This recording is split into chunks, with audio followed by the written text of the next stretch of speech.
Sin duda, es decir, las condiciones de trabajo en una mina son hostiles, esa es la palabra que mejor lo define, y los instrumentos son los primeros afectados. Entonces, la primera cuestión a subrayar es que la geofísica es complicada. La geofísica requiere un análisis subjetivo de lo que la imagen da, y esto a veces requiere de un ingeniero de minas, requiere de un geofísico, requiere de personas expertas en la materia, incorporar un georradar e incorporar una cámara hiperespectral. La cámara hiperespectral es una cámara capaz de calcular imágenes en longitudes de onda que el ojo humano no ve, desde el visible hasta el infrarrojo cercano e incluso el infrarrojo medio. Hoy tenemos en el filón al primer invitado que viene en condición de experto, Diego González, ingeniero en topografía y doctor por la Universidad de Salamanca en fotogrametría y visión computacional. Como director del prestigioso grupo de investigación TIDOT, Diego González ha guiado a su equipo hacia la frontera del conocimiento y la innovación tecnológica. Bajo su dirección, TIDOT se ha destacado por su excelencia en proyectos de investigación. Dos proyectos en particular, MINE-IO y Xtrack, han puesto de manifiesto el compromiso de Diego y su equipo con la búsqueda de soluciones sostenibles y eficientes para la industria minera. Vamos por ello a descubrir cuál es el filón de Diego González.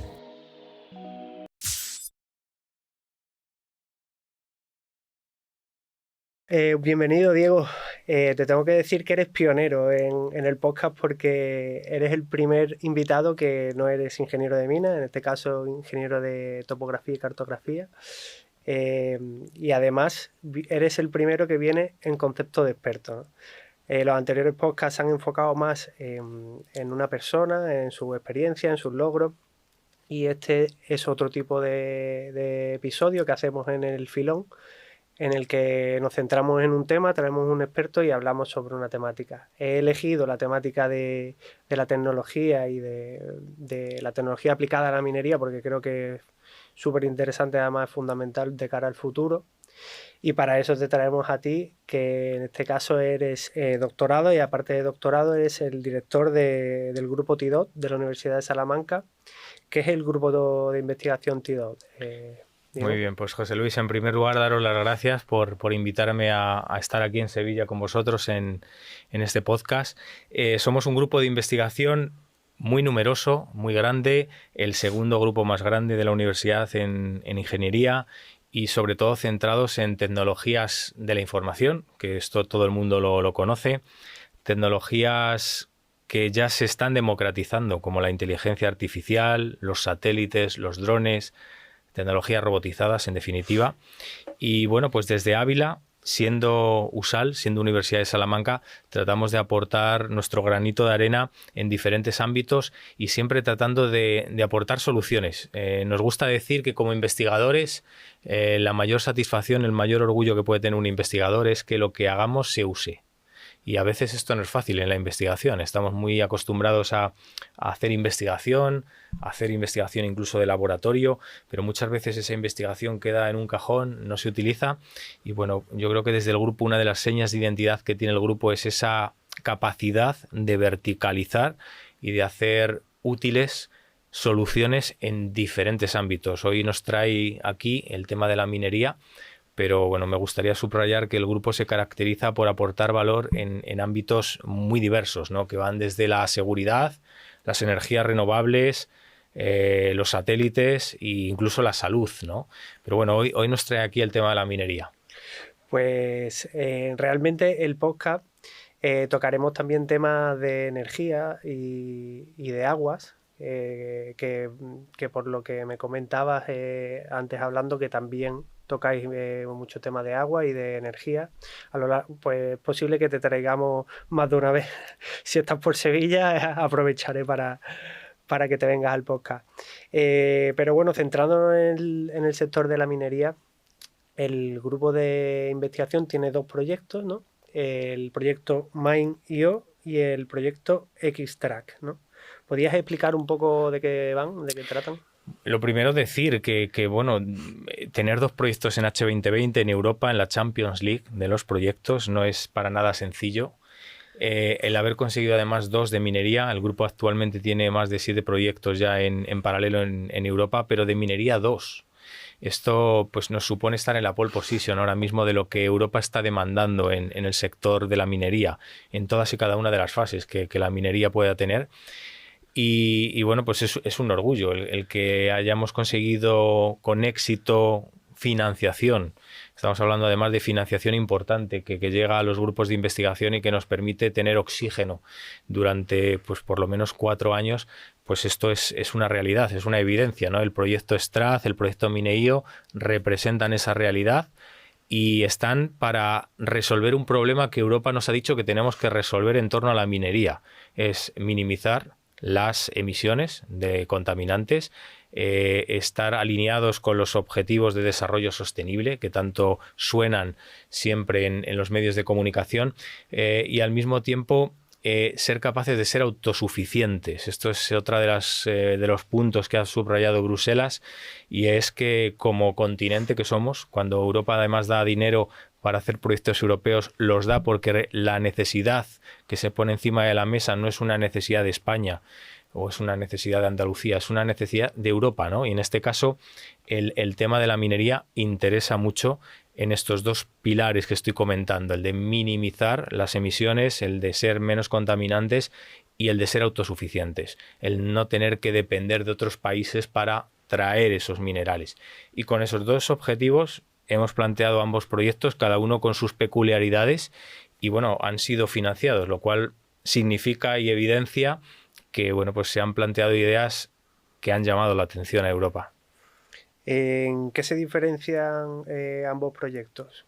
Pues básicamente yo diría que en las fases, ¿no? Mientras que en Mineio se centra en la fase de exploración, en la fase de extracción, STRAD está mucho más centrado en esa fase a partir de la extracción, la fase de gestión de residuos, la fase de restauración. Digamos que se diferencian sobre todo en cada una de las fases en las que se aplica la tecnología, vale, y también incluso en las tecnologías. Es decir, en Mineio estamos aplicando unas tecnologías que en determinados casos difieren, ¿no?, de lo que se está aplicando en STRAD. Vale. En el proyecto STRAD yo he estado mirando y veo que se aplican un montón de tecnologías, 12 en concreto vienen destacadas, ¿no?, en la web.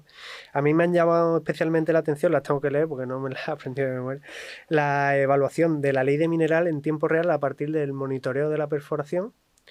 Después un nuevo sistema geofísico electromagnético aerotransportado, y otro sistema de drone, ¿no?, reconfigurable, y luego el sistema de optimización del rendimiento de perforación. Aparte, bueno, todas las tecnologías que vienen me han llamado muchísimo la atención. Estas, digamos que son las más mineras en cierto modo, aunque todas son, por ejemplo, también habláis de la nueva tecnología de filtración por membrana para la recuperación de metales, la nueva tecnología de biolixiviación. Ahí ya me pierdo totalmente. Porque... Sí, al final también una de las cuestiones que diferencian a STRAD y Mineio son los pilotos, es decir, las áreas en donde vamos a validar la tecnología, ¿no? En Mineio hay una serie de países que han decidido que allí se valide la tecnología, y en STRAD hay otra serie de países que lo han dicho, ¿no? Entonces estamos abarcando entre Mineio y STRAD prácticamente un montón de países de Europa, ¿no? Desde Grecia, Alemania, Suecia, Portugal... no me quiero dejar ninguno, ¿no? Pero hay muchos países que han decidido que sus minas, ya sean de un tipo o de otro tipo, puedan ponerse al servicio, ¿no?, de estas tecnologías. Por empezar por alguna de ellas, ¿no? Porque, sí, como bien dices, son numerosas. Sobre todo yo destacaría tecnologías geofísicas, ¿no? Aquí lo que se trata de poner encima de la mesa es ser, como decimos, el mejor cirujano posible de una mina. Y esto implica aplicar tecnologías geofísicas de última generación en drones. ¿Por qué el dron? Porque el dron no pone en riesgo la vida del piloto. Porque el dron es capaz ya de navegar autónomamente incluso por escenarios complejos, como es un escenario subterráneo e incluso subacuático. Entonces, la capacidad de embarcar en estas tecnologías robotizadas, sensores geofísicos, nos va a dar un valor enorme de la parte que no se ve, ¿no? La geofísica siempre tiene ese valor añadido frente a la topografía, que es lo que yo soy ingeniero en topografía, en geodesia y cartografía, de darnos lo que el ojo no ve, es decir, todo lo que está debajo del suelo, detrás de la matriz de la roca. Esto es lo que nos va a dar la geofísica, y aquí contamos con las tecnologías más innovadoras, desde la magnetometría, desde técnicas como el georradar, desde la técnica como la tomografía, que nos da información que nos va a permitir ser auténticos cirujanos de la mina. Esto es el mensaje que tiene que calar en la sociedad. Tenemos tecnología para poder saber dónde está el mineral y ser mucho más precisos y mucho más fiables en esa extracción del mineral. De acuerdo. También en el proyecto Extracts se enfoca en llegar a puntos donde la extracción es complicada, es más difícil, o zonas donde la ley de corte es muy baja y que actualmente pues no salen rentables esos yacimientos. ¿Cómo se plantea abordar el proyecto este tipo de desafíos, ¿no? Aquí esta misma línea de acción nos la ha puesto encima de la mesa el piloto en Suecia. El piloto en Suecia, estamos hablando de una mina de oro, donde requieren, entre los requerimientos que ponen encima de la mesa es ser muy preciso en el diagnóstico, ¿no? Tenemos que ser muy precisos en las operaciones que llamamos de drilling, de perforación, en las operaciones de saber y de prospección que hay detrás. Y es el mejor ejemplo donde estas leyes que tú comentas, ¿no?, en cuanto al porcentaje de mineral y la importancia que tiene, ¿no?, el saber dónde está realmente la cantidad de material más útil, pues es aquí, es de la mano de estas tecnologías no invasivas, también hay que ponerlo encima de la mesa, no son invasivas, no son destructivas, en ningún caso tocan el objeto, pero nos dan información de enorme valor. Y esto es lo que estamos poniendo encima de la mesa, ser capaces de tener por así decirlo, de la mina, un análisis, una analítica, como si a un paciente le hiciésemos un análisis de sangre y supiésemos si tiene el colesterol alto, si tiene el colesterol bajo, si tiene los triglicéridos altos o no, pues ser capaces de saber cómo está esa mina y además dónde está ese mineral. Te quería plantear, bueno, uno de los problemas que se suele encontrar en una mina al final, polvo, aire, barro, son condiciones que en muchos casos, pues, suciedad y demás. Entonces, cuando se intenta implantar esos sensores que normalmente o actualmente son pues bastante delicados, en el día a día de la mina, al final, oye, ¿dónde está el sensor? Se ha perdido este sensor. Al final acaba por dejar de implementarse por esa sensibilidad. No sé si hay algún avance en esos sensores de que sean de manera más robusta o que aguanten más, porque realmente en el día a día, al final, esos sensores, si no se pierde, cambio de turno, no lo ha puesto, en fin, el día a día del trabajo es una vorágine que al final las cosas delicadas en una mina no suelen durar mucho, ¿no? Sin duda. Es decir, las condiciones de trabajo en una mina son hostiles. Esa es la palabra que mejor lo define. Y los instrumentos son los primeros afectados. Instrumentos sumamente delicados, como los que manejamos nosotros, sufren las consecuencias de la emisión de partículas, del polvo. Bueno, a lo que tratamos es que las tecnologías robotizadas aporten esa punta de lanza. Es decir, que un dron, ya sea terrestre, ya sea aéreo, sea capaz de meterse en zonas donde a lo mejor las emisiones pues, son elevadas, donde las condiciones son hostiles y tenga una capacidad de percepción que el ojo humano o los sentidos del ser humano no tienen, ¿no? Esto yo también me gustaría subrayarlo. Muchas veces pensamos en los ordenadores, en la inteligencia artificial, pero pensemos también en la capacidad que tienen las máquinas y las cámaras y los sensores de percibir información que el ser humano con su capacidad fisiológica no tiene, ¿no? Y la primera característica es la visión, ¿no? La visión. Nosotros tenemos una visión, vemos en colores RGB, colores verdaderos, pero tenemos sensores capaces de ver en la oscuridad, capaces de ver en infrarrojo, capaces de penetrar en superficies. Entonces, aquí está un poco el valor. Es cierto que seguimos en esa brecha de que los sensores sufren y está claro que tenemos que ver la manera de minimizar, ¿no?, el daño de estos sensores y la vida útil que tienen estos sensores. Pero bueno, cada vez yo creo que la sensórica es más robusta. Los drones, por poner un ejemplo, ¿no?, pues incorporan ya una serie de accesorios que los hacen robustos, que protegen también muchas veces estos sensores tan vulnerables y por ahí es por donde estamos atacando un poco este tipo de problemas. Te quería preguntar sobre el dron de geofísica. que estáis implantando. ¿Qué diferencia hay entre ese tipo de dron y esa tecnología con la que hay actualmente? Pues mucha. Lo primero es que si hacemos un análisis de mercado y buscamos competidores que pudieran hacernos sombra con drones geofísicos, encontramos muy pocos, ¿no? Y me refiero a una escala nacional, en escala europea. Entonces, la primera cuestión a subrayar es que la geofísica es complicada. La geofísica requiere un análisis subjetivo de lo que la imagen da, y esto a veces requiere de un ingeniero de minas, requiere de un geofísico, requiere de personas expertas en la materia. Y esto ya es una barrera para gente que quiera adentrarse en el mundo de los drones con sensores geofísicos. Y por otro lado es costoso. Es decir, los sensores geofísicos, embarcar un sensor geofísico es costoso, requiere de una serie de características en la toma de datos que no son fáciles de programar. Por ejemplo, el magnetómetro, que es un sensor que hemos aplicado en Grecia, requiere de tener constantemente una distancia con el terreno muy constante, de manera que si el terreno tiene relieve, el dron tiene que ser capaz de mantener esa distancia con el terreno, porque si no la anomalía del magnetómetro no sirve de nada. Y por poner un ejemplo, existen otros sensores como el georradar que también necesita una distancia del suelo muy baja, ¿no?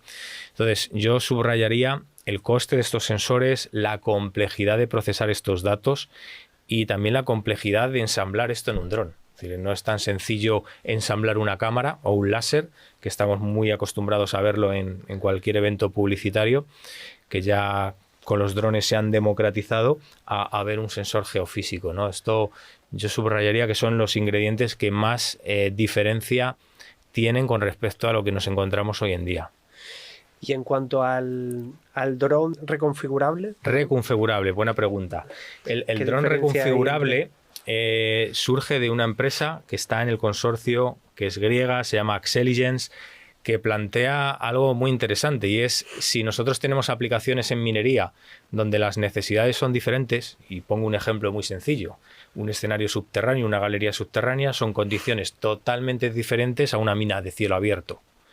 Bueno, pues lo que plantea Axeligence, lo que plantea esta empresa griega que está en estos proyectos y en este consorcio, es que el dron pueda reconfigurar su estructura, es decir, que pase de tener 8 motores a tener 4, que pase de tener 8 brazos a tener 4, que esos brazos incluso sean mucho más compactos y se plieguen para poder transitar mejor por escenarios complejos, que sea más estable si en determinadas ocasiones puede haber efectos meteorológicos que afecten el comportamiento del dron, como puede ser el viento en escenarios de minería abierta. Esto es lo que plantea la empresa griega con este dron reconfigurable y es uno de los motivos por los que han dado el proyecto. No hay que olvidarlo. ¿Lo han dado por el...?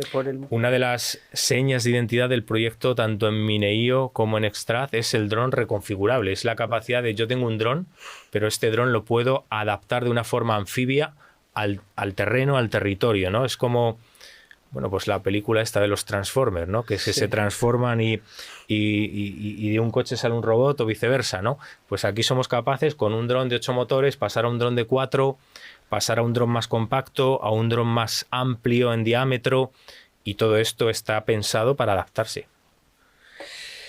Bueno, la minería, por desgracia, a veces se asocia a problemas ambientales, ¿no? ¿Cómo crees que los dos proyectos, el grupo de investigación, puede, y esta tecnología, puede mitigar, en cierto modo, esos factores ambientales? Pues lo primero, como diría a los oyentes, a los telespectadores que nos estén viendo, demostrándolo. Es decir, aquí no vale que yo lo diga verbalmente, aquí hay que demostrarlo, hay que poner el valor en los diferentes escenarios en los que estamos actuando y demostrar que efectivamente somos más eficientes en la extracción, somos más eficientes en la exploración, somos más eficientes en la gestión de residuos y somos más eficientes en la restauración también de la mina. No hay que olvidar que hoy en día la ley española ya exige, cualquier proyecto de minas tiene que llevar aparejado un proyecto de restauración. Esto años atrás no existía, esto es importante subrayarlo también. Pero bueno, ya no solo eso, el proyecto Extract, el proyecto Mineio, lo que tratan de valorizar, lo que tratan de demostrar es que somos capaces de llevar a cabo un proceso de extracción, un proceso de exploración de una forma mucho menos invasiva, de una forma mucho menos nociva para el medio ambiente, ¿no? y demostrarlo porque vamos a sensorizar la mina como si de un paciente se tratase. Es decir, lo vamos a poner sensores, vamos a hacer las operaciones que se están haciendo con la metodología clásica, con la metodología que propone el proyecto y vamos a comparar. Es decir, ¿qué mejor forma hay que comparar para ver si efectivamente tanto Mineío como Strath en las diferentes fases realmente aportan valor en esta minería nueva, ¿no? En la minería que llamamos ahora 4.0? Actualmente hay 4 proyectos pilotos en Extract, ¿no? ¿Es posible ampliar esos proyectos pilotos? Y luego te quería preguntar cómo se puede beneficiar una empresa minera de estos avances. Bueno, los pilotos son los que son. Cuando nos da Europa el dinero es porque planteas una propuesta y en esa propuesta está todo, está la idea y está los pilotos donde lo vas a validar.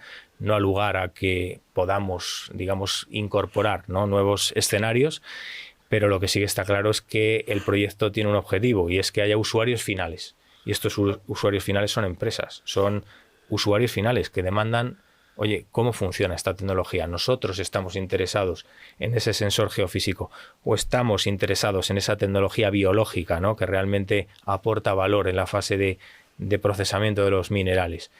Y eso el proyecto no es que lo pida, lo exige. Es decir, nosotros estamos obligados en España y en el resto de países a poner a disposición de la sociedad los resultados y a que haya usuarios finales que estén interesados y que demanden, ¿no?, soluciones.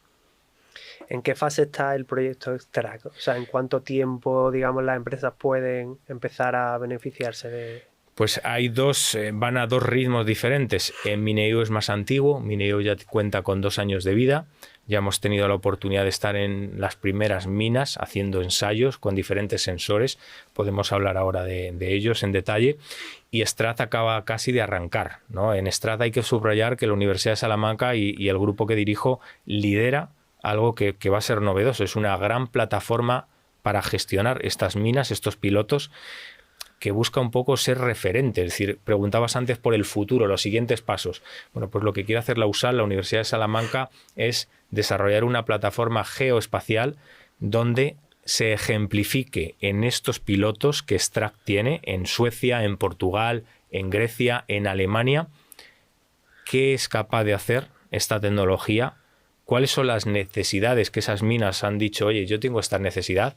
Cada una ha puesto encima de la mesa una necesidad. Suecia ha puesto la de la mina de oro y la necesidad de ser mucho más eficiente en la operación de drilling. El tema de Grecia, por poner un ejemplo, ha puesto encima de la mesa la necesidad de las tecnologías biológicas, ¿no?, como hablaremos luego, para separación de materiales. Y, por ejemplo, el caso de Portugal ha puesto encima de la mesa las tecnologías geofísicas, ¿no?, que antes comentábamos. Entonces, cada uno ha puesto encima de la mesa sus necesidades, sus requerimientos, y la USAL, como líder de esta plataforma, lo que va a hacer es aglutinar todo eso y ponerlo a servicio de las diferentes minas. Esto, para que el telespectador, el oyente nos entienda, supone también el generar una especie de plataforma tipo Amazon para llevar a cabo la gestión de las minas en cada una de sus fases y que cada una de estas minas puedan decir, oye, yo tengo esta necesidad, ¿cómo puedo resolverla? Bueno, pues la plataforma te va a decir qué empresa te puede dar esa solución y cómo tiene que ser esa solución, y ya no solo eso, qué coste va a tener esa solución. También una de las nuevas tecnologías que pretendéis aplicar es el tema de la biolixiviación, ¿no? ¿Qué es exactamente esa tecnología? ¿Cómo? Vaya por delante que yo no soy experto en bioliching, que es el concepto internacional en el que se conoce esta tecnología. Son otros miembros del consorcio los que van a aplicar esta técnica biológica, pero para que el oyente lo entienda, el telespectador, al final son bacterias que lo que hacen es contribuir a que la separación de los minerales sea mucho más eficiente. Y esto pues a veces es complejo, ¿no?, sobre todo cuando nos referimos a minería urbana, ¿no?, tan de moda ahora, ¿no?, el tema de las baterías de los coches eléctricos, el tema de los paneles fotovoltaicos, el tener tecnología capaz de separar muchas veces los materiales y los minerales no es sencillo. Entonces se han encontrado tecnologías como es este bioliching, Hay otras tecnologías como la incorporación de plantas incluso para recuperar el suelo de estos escenarios mineros. Fitorremediación, no sé si sería la traducción correcta al castellano, que bueno, pues se consideran de sumo interés. Y bueno, vamos a probarlas, ¿no? El bioliching se va a aplicar en Labrio, se va a aplicar en Grecia y se va a aplicar también en un piloto en Alemania. Entonces, bueno, pues las empresas que son expertas en esta tecnología de separación de minerales son las que van a demostrar si el bioliching, la técnica de biolixiviación, aporta ese valor, ¿no? Perdón por la interrupción. Solo es para deciros que lleváis la mitad del podcast. Si habéis llegado hasta aquí, es porque os está aportando valor. Quería daros las gracias por el apoyo y deciros que para seguir creciendo y mejorando el podcast, nos viene súper bien que le deis al botón de suscribirse. No os molesto más, seguid disfrutando del episodio.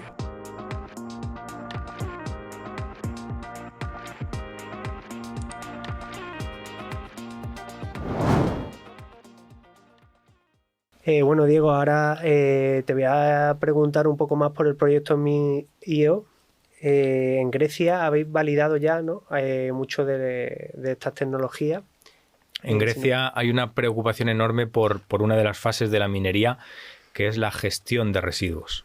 La gestión de residuos es una de las fases de la minería que no podemos olvidar junto con la restauración.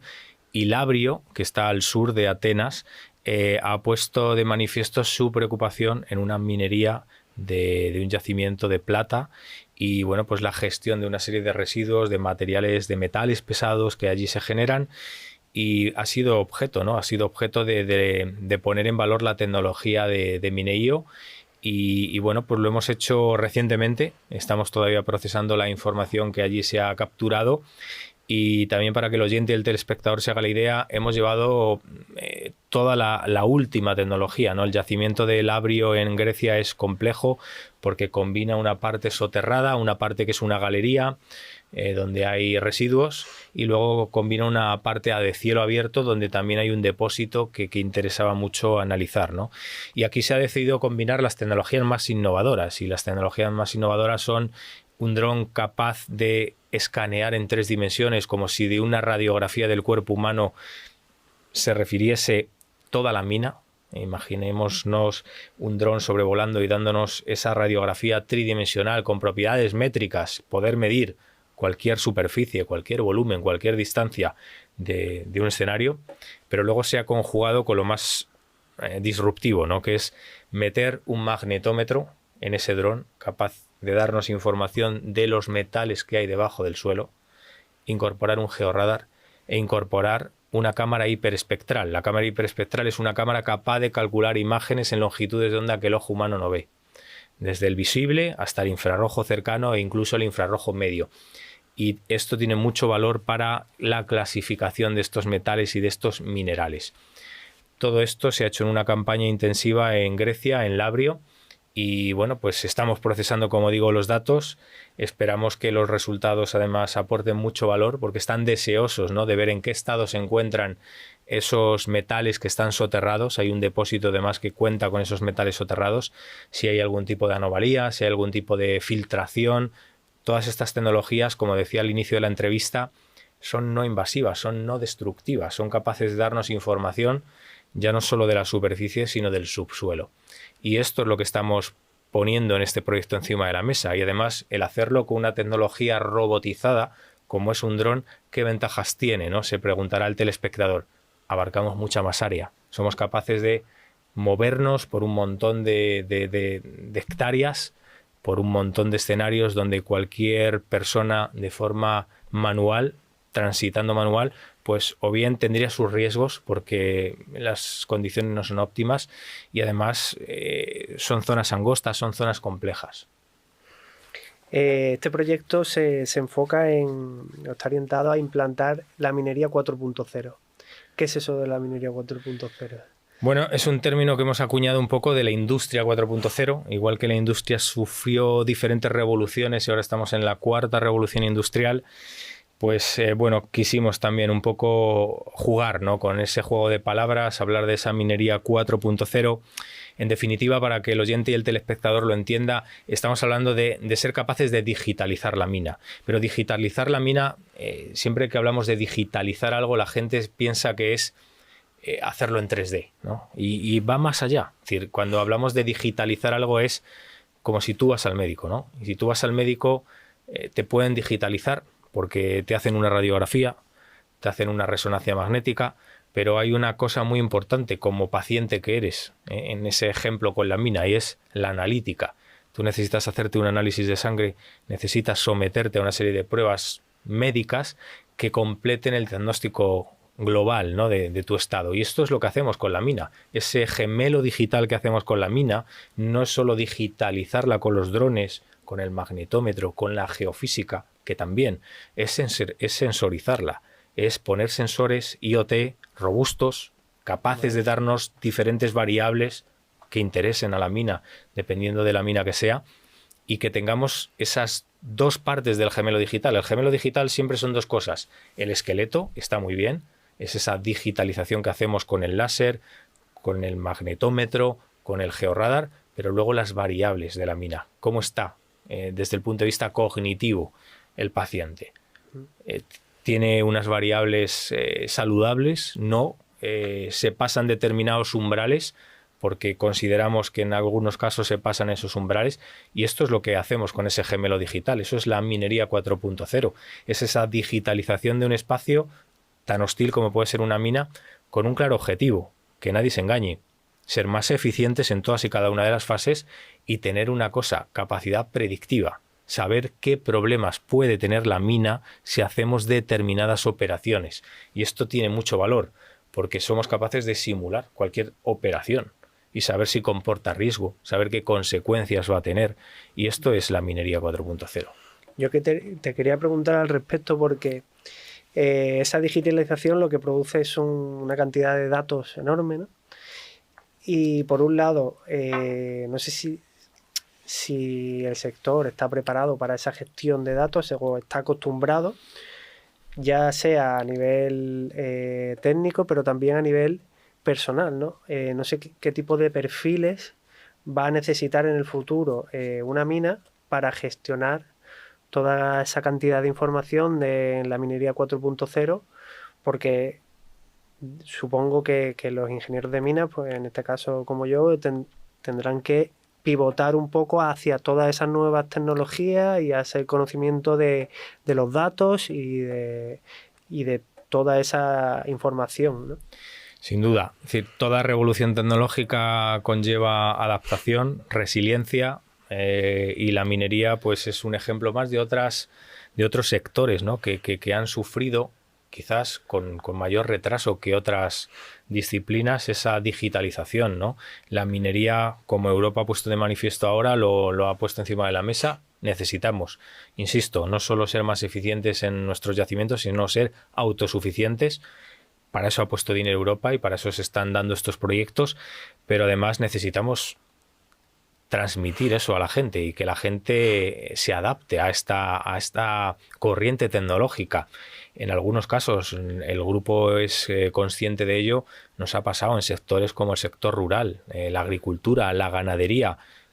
Claro. Cuesta mucho decirle a un agricultor que tiene que dejar de hacer determinadas tareas que venía haciendo por otras que por supuesto van a ser más eficientes, pero eso cuesta mucho inculcarlo, ¿no? Claro. Y por supuesto la minería es una de ellas. Por eso todos estos proyectos, tanto Minerío como Strat, llevan en su fase final formación, llevan en su fase final esa transmisión de conocimiento, y yo creo que también ha sido valorado positivamente, ¿no? por Europa, el decir, oye, tenemos una tecnología, estos son nuestros usuarios finales, pero el usuario final muchas veces no habla nuestro lenguaje como científicos, ¿no? Es decir, ¿cómo vamos a utilizar eso? Pero realmente esto es sostenible. ¿Cuánto va a costar esto, ¿no? Es decir, si yo quiero aplicar estas tecnologías, ¿cuál es el coste, ¿no? Y en todo esto, tanto Minerío como Strat están en esa línea.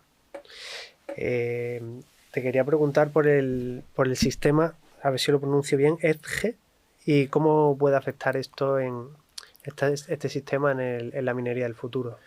Bien, el sistema EDGE nada que ver con la minería, es una tecnología transversal, pero la palabra en inglés viene de borde, cálculo en el borde. El cálculo en el borde hace alusión a calcular en tiempo real, ¿no? Es que tenemos que ser capaces de calcular en tiempo real. Nosotros con los proyectos y con las validaciones que hemos hecho tanto en Mineio como en Strat, en algún piloto como al que hacíamos alusión, en algunos casos el cálculo en el borde es necesario y en otros casos no es necesario. ¿En qué casos es necesario? En los casos en los que se requiere inmediatez, se requiere darle al ingeniero de minas, a la persona que está en el frente de roca, una respuesta inmediata. En ese momento la necesidad impera en cuanto a la respuesta. El cálculo en el borde es obligatorio y tecnologías como la inteligencia artificial pues empiezan a tomar protagonismo, ¿no? Ser capaces de pensar más rápido que el ser humano, ser capaces de dar respuestas en tiempo real. Precisamente de la inteligencia artificial te quería preguntar, en el piloto de Polonia, ¿no? Se está aplicando la inteligencia artificial para estimar con precisión las espumas en la flotación a través de imágenes. El contenido en metales que tiene esa espuma a través de imágenes y te lo va diciendo en tiempo real. Me ha parecido súper interesante, pero te quería preguntar por la inteligencia artificial y qué aplicaciones se puede tener en un futuro en la minería. Pues muchísimas, pero yo siempre digo una cosa y también me gusta subrayarlo. La inteligencia artificial no es la panacea, no es, mejor que el ser humano, ¿no? Y con esto trato de precisarlo. A la inteligencia artificial hay que entrenarla. Si a la inteligencia artificial no la entrenamos, de nada sirve. Eso que comentabas de estimar la espuma en el caso de Polonia, etcétera, etcétera, exige miles de imágenes, donde entrenamos al sistema a tareas de reconocimiento, a tareas de aprendizaje. Eso sí, cuando entrenamos al sistema, mejoramos al experto. Y esto es importante, ¿eh? Porque hemos estado en proyectos que nada tienen que ver con la minería, pero para que el oyente y el telespectador se haga la idea, cáncer, el diagnóstico de cáncer. Bueno, inteligencia artificial no va a mejorar a un doctor con un montón de años de experiencia en diagnosticar un cáncer, pero os puedo asegurar que si entrenamos a la máquina con muchas imágenes de cáncer, mejorará al ser humano. ¿Por qué? Porque lo que decíamos antes, la cámara, el sensor, va a ser capaz de percibir información que el ojo humano, con nuestra limitación fisiológica, es incapaz de llegar. Y aquí es donde entra en juego la inteligencia artificial. Pero insisto, inteligencia artificial en la minería aporta valor, en el caso de Polonia y en otros muchos casos, sí, pero nos tenemos que hinchar a entrenar al sistema. Si no entrenamos al sistema, la inteligencia artificial es estéril. ¿Nos puedes dar algún ejemplo, aparte de este caso de Polonia, en que se está aplicando la inteligencia artificial en minería? Sí, en minería, por ejemplo, nosotros estamos con un sensor hiperespectral. Un sensor hiperespectral, para que los telespectadores y los oyentes lo entiendan, es una cámara que captura 150 imágenes de un solo disparo, ¿eh? En esas 150 imágenes tengo una imagen en el rojo, en la R, red, una imagen en el verde, en la G, green, y una imagen en el azul, en el blue. Pero luego tengo de esas 3 hasta 150 imágenes que van en la longitud de onda del infrarrojo cercano y en la longitud de onda del infrarrojo medio. Soy capaz de ver lo que podríamos decir la curva espectral de un mineral, de una roca. Puedo aplicar técnicas de inteligencia artificial que me digan exactamente los componentes mineralógicos de esa roca, de esa piedra, como digo, con mayor precisión que lo que haría un experto. ¿Qué necesito? Entrenar al sistema. Es decir, necesito que un experto me diga esto es lo otro. Si entreno al sistema, la máquina va a ser muy precisa. Y lo estamos aplicando, por ejemplo, para clasificar depósitos de material donde aparecen un montón de rocas de manera automática. O sea, yo con algún amigo bromeamos y decimos menos inteligencia artificial y más inteligencia natural, ¿no? Pero en el fondo es un poco lo que estás diciendo, ¿no? Requiere de un experto que vaya entrenando al sistema, ¿no? Bueno, aparte de todo lo que hemos hablado, también el proyecto, los proyectos en general que lleváis en el grupo se basan y tocan mucho temas de residuos urbanos y habláis de la nueva minería o minería urbana, ¿no? Sí, es decir, aquí al final, bueno, pues es una forma interesante, ¿no? de que vayamos cerrando la entrevista, porque se trata de ser conscientes, ¿no? Conscientes de lo que nos rodea, ¿no? Hoy en día, pues vivimos en una sociedad donde imperan las energías renovables con todos sus beneficios. Está la eólica, está la solar fotovoltaica, está la geotermia, que quizás es menos conocida, ¿no? Porque, bueno, pues dependiendo de si es de baja entalpía, de alta entalpía, baja profundidad, alta profundidad, pues tiene unas aplicaciones u otras.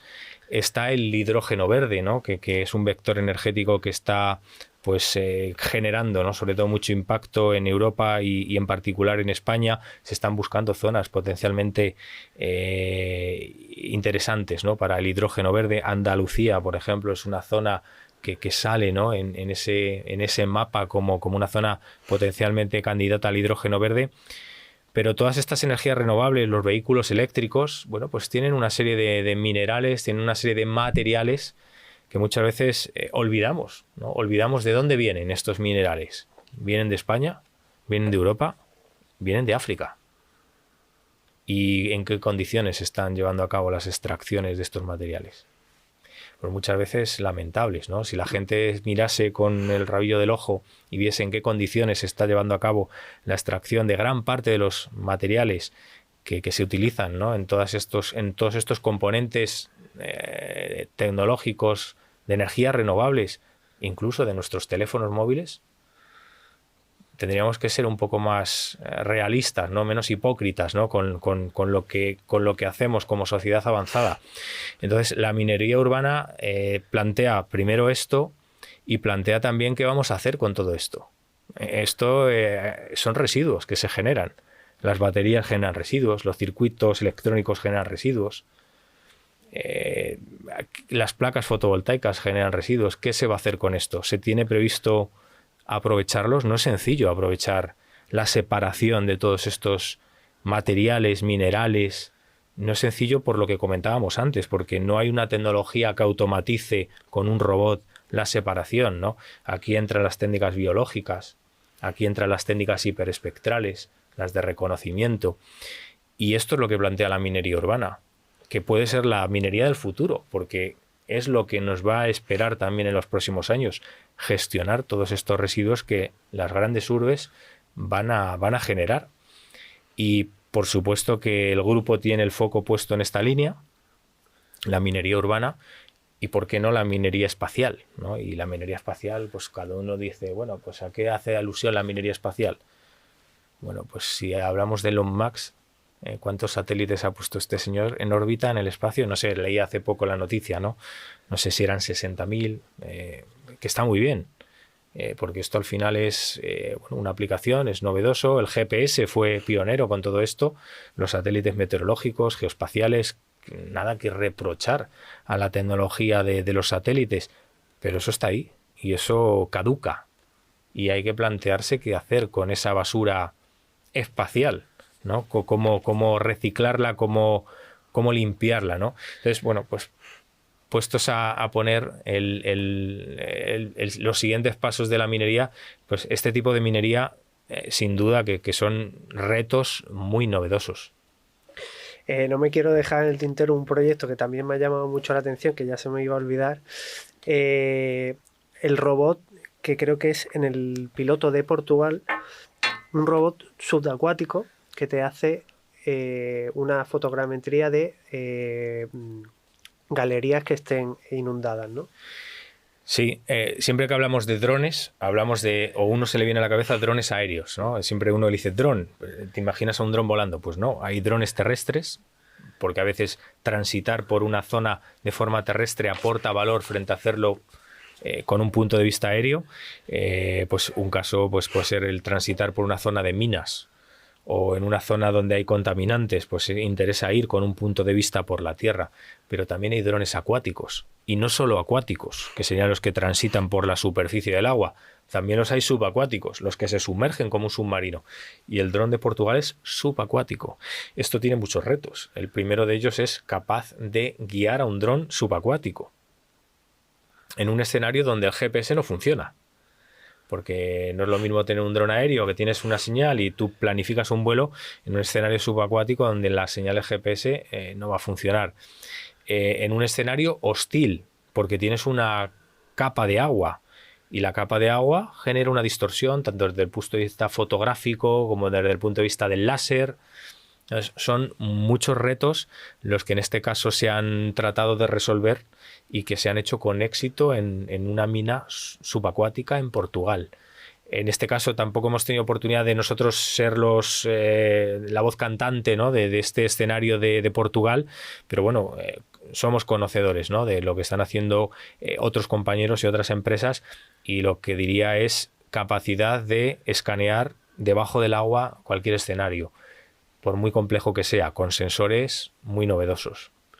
Me parece súper interesante porque muchos de los yacimientos que se pretenden retomar están inundados y bueno, es una manera de investigarlos, ¿no?, previamente a una posible reapertura, ¿no?, de esa mina. Sí, no, el escenario subacuático, si yo decía antes que el escenario de una galería es hostil, para mí el subacuático es mucho más hostil, porque te tienes que mover en un medio donde, a pesar de que 3/4 partes de la Tierra son acuáticas, pues seguimos siendo unos grandes ignorantes, ¿no?, de lo que tenemos debajo del agua, ¿no? Y sí, meter un sensor debajo del agua es siempre un reto. Es un reto desde el punto de vista que decías antes, de que sufra cualquier tipo de infiltración, cualquier tipo de presión, y luego hacer, por ejemplo, una captura de imágenes debajo del agua no es lo mismo que hacerla aquí en la superficie. Es decir, hay una serie de efectos de refracción de la imagen que generan una distorsión, y que esa distorsión hay que ser capaces de tratarla y de corregirla. Bueno, Diego, vamos terminando la entrevista, pero no te vas a librar de las preguntas habituales del podcast. Estas son 2 preguntas personales, van fuera de lo que hemos hablado, pero se las hago a todos los invitados. Estaba a punto digo, bueno, a Diego se las hago, no, porque como viene en condición de experto, pero digo, no, se la hacemos a todos y ya está. Entonces, la primera es, ¿cuál es tu filón? Esto es referido a, bueno, lo puedes llamar vocación, o qué es algo que te apasiona, qué es lo que te motiva en tu día a día. Pues como científico tengo que decir que el conocimiento, es decir, nosotros, yo lo hablo muchas veces con las empresas que se acercan a Ávila, que nos visitan. Tenemos la fortuna de estar muy cerca de Madrid, y esto pues nos permite estar en contacto con las mejores empresas a 1 hora de coche, ¿no? Y yo siempre les digo lo mismo. Como empresa que ellos son, pues se dedican a generar dinero, ¿no? A generar dinero, a hacer una producción de algo. Nosotros, como universidad que somos, nos dedicamos a generar conocimiento. Generar conocimiento exige un desgaste enorme, porque exige estar todos los días en la brecha del conocimiento. Y eso es agotador. Pero ya no solo desde el punto de vista del investigador, sino como director del grupo que soy. Al final, el grupo, ya estamos hablando de más de 80 investigadores, para que os hagáis un poco la idea del tamaño del grupo. Formamos gente y esa gente se nos va. ¿Qué quiere decir que se nos vaya? ¿Que no están a gusto en el grupo? No. Los ficha una empresa, los ficha una universidad. Y nosotros no podemos mantenerlo porque no tenemos la capacidad de garantizar un puesto fijo de trabajo. Fijo no quiere decir que esté mal pagado, pero fijo es fijo. Temporal es temporal. Entonces, yo siempre digo que nuestra vocación es el conocimiento, es estar en la brecha todos los días, lo decías tú antes, es decir, las nuevas tecnologías. Si es que miras a la derecha y te ha pasado ya la tecnología por la izquierda y te despistas un poco y te has quedado atrás. Y como investigadores tenemos que estar ahí en la brecha del conocimiento, peleando. Bueno, es un desgaste. Yo de momento lo llevo bien y me gusta, me va la marcha, pero hay que reconocer que a veces es agotador. Bueno, muy interesante tu respuesta. Y la segunda que hacemos a todos los invitados es, ¿cuál es la piedra que te encontraste? En el sentido de una persona, un hecho, un evento que te cambió la vida, algo que te marcara en tu vida. No, a ver, yo siempre me considero afortunado de todo, de lo que la universidad me ha brindado, de las personas que han estado alrededor mío, me han sabido asesorar en el día a día, en qué tenía que ir haciendo. En ese sentido, vamos, insisto, afortunado. Me considero afortunado del trabajo que tengo. Vaya por delante que no lo cambiaría por nada, ni el mejor puesto en la mejor empresa, por nada. Yo creo que en la universidad somos privilegiados por todo, por la capacidad de no solo transmitir conocimiento a nuestros alumnos y alumnas, sino la capacidad de estar en contacto con empresas, de aportar valor a la sociedad, ¿no? Los proyectos de los que hoy hemos hablado aquí pues son un claro ejemplo, ¿no? de ese valor social. Y eso genera una satisfacción que no está pagada con dinero. Yo siempre digo que como investigadores la mayor satisfacción que podemos tener es que nos digan, oye, la herramienta que habéis desarrollado la estamos utilizando y nos está resolviendo un problema. Eso te llena, ¿no? Y bueno, pues a ver, por ponerle peros a la carrera, por ponerle peros a nuestro ámbito, ¿no? de conocimiento, pues que hubiese más recursos, que hubiese mayor estabilización del personal. A mí me duele muchísimo y lo hago con enorme orgullo, lo hago como padre que soy, cuando alguien me dice, oye Diego, me han llamado de la Universidad de Sevilla, o me han llamado de la Politécnica de Madrid o de la Politécnica de Cartagena y me han ofrecido un trabajo. Yo soy el primero que les dice, oye, cógelo, yo no te lo puedo ofrecer. Yo, orgulloso de haberte formado, orgulloso de que te hayas formado con nosotros, de que hayas crecido con nosotros, pero yo no te puedo estabilizar. Y ese es el pero, ¿no? que yo le pongo a todo esto. Generamos talento y a veces es horrible que ese talento se nos vaya de nuestras fronteras, porque si al final acaba en Cartagena, en Sevilla o en Madrid, pues oye, ni tan mal. Pero ¿y cuando se va a otros países? Claro. Es que eso es exportar talento no a coste cero, importante, a coste negativo. Porque si yo formo a un investigador y ese investigador se va, ese investigador que se va a otro sitio, no hay como en el fútbol, una cláusula de rescisión que te pague X dinero, ¿no? por esa persona, ¿no? Y dices, bueno, pues por lo menos hemos rentabilizado la formación que hemos puesto en esta persona. No. Esa persona se va, coste cero, no, coste negativo. Claro. Porque no se recupera nada, la universidad lo pierde. Y esto está pasando en España. Hay programas que empieza a haber de recuperación de talento, pero se nos va mucho talento. Y a veces es doloroso, porque tenemos que volver a empezar de cero. Y claro, en la universidad, en la empresa no sucede tanto, porque la empresa sí que se puede generar esa estabilización fija, pero en la universidad no tenemos instrumentos para garantizar un empleo fijo. Entonces, yo ese es el pero que pondría a todo esto. ¿Lo has llamado él? La piedra. La piedra, esa es la piedra. Bueno, Diego, pues lo dejamos aquí. Muchas gracias por venir y espero verte pronto. Pues nada, muchas gracias a vosotros.